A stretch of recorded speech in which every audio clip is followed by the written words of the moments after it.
Guys, welcome back to my YouTube channel. Calling Martin here, and this is a continuation of the series whereby I speak about life as an international student in the United States.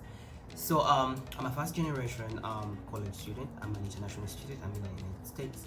I had visited the United States before. United States. What am I saying? Anyway, I just had a haircut. I actually did it myself, and I'm feeling it. So you can read that. But back to the point. I had visited the US before, so when it came to joining college, I was like, why not apply to go do my college in the US. So these are actually some of the things that I feel like everybody should know. Some of the things you know, some of the things you actually do not know. So stick around. I'll grab a notepad. I do have like a full series telling people how to apply, what schools, how to choose a country, like the perfect country to apply to other than the United States. How to apply, how to get the perfect school, because there is like thousands of universities out there, how to get scholarships, how to write anything. And I also have like a link I'm gonna put in the description whereby you can just hit me up, book a date online, and then maybe a Zoom and just speak more of face to face on things that you feel like I've not addressed but you feel like I should in your personal case, right? So I'm going to speak about the things that I feel like everybody should know about school in the US. Many people are applying right now for the fall semester and also for the the spring semester for next year. I feel like it is the perfect time to apply, even if someone done with high school, and then I think most people are done with high school at this point because it's actually really summer right now. Summer started last week on Wednesday. Yeah. So yeah, let's get into the video. So first things first. School, college in the US is actually very expensive. I feel like that's a no-brainer. Everybody knows that. Like, school, college in the US is very expensive. Even for, now listen, it is expensive for the residents and the citizens, but it is twice as expensive when it comes to international students. They make it really more expensive for everyone. I don't know, like, it's more expensive for you as an international student. There is like a bunch of fees you're supposed to pay. You're supposed to pay for the visa, you're supposed to pay the service fee, you're supposed to have health insurance, you're supposed to pay tuition, and then if your college has accommodation, you're supposed to pay for the accommodation as well.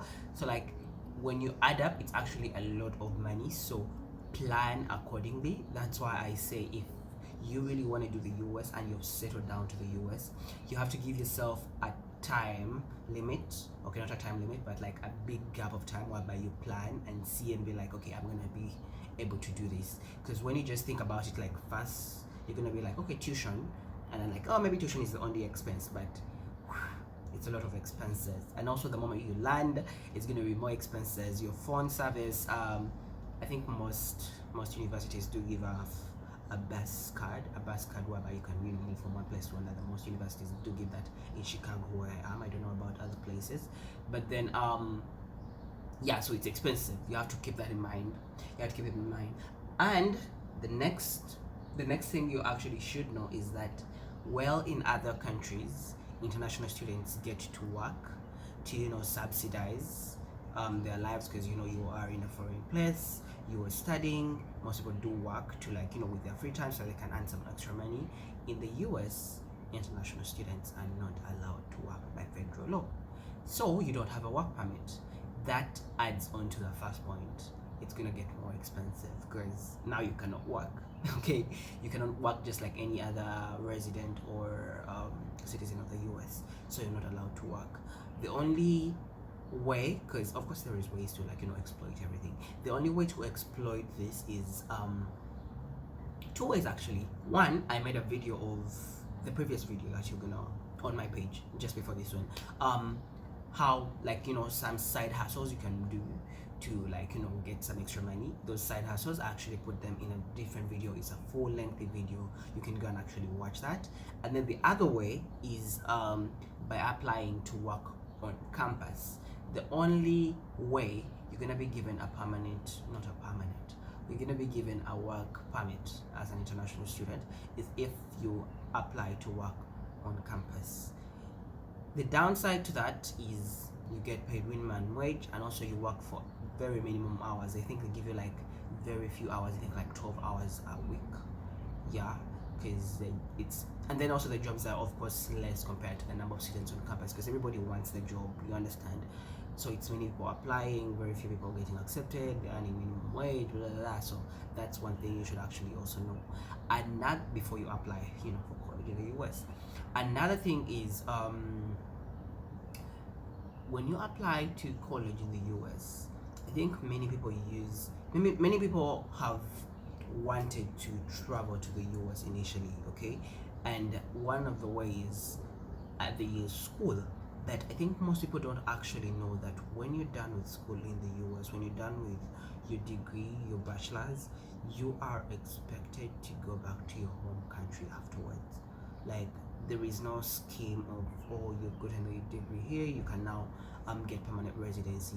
It isn't there with other countries, because my other friends that went to other countries, Australia, Italy, Germany, Canada, like they all have that thing whereby if you get the degree from that country, you actually have a shot to, like, you know, getting permanent residency there, because, you know, you are up to standard with everything and you've been there for a while, so you can actually have a shot with permanent residency there.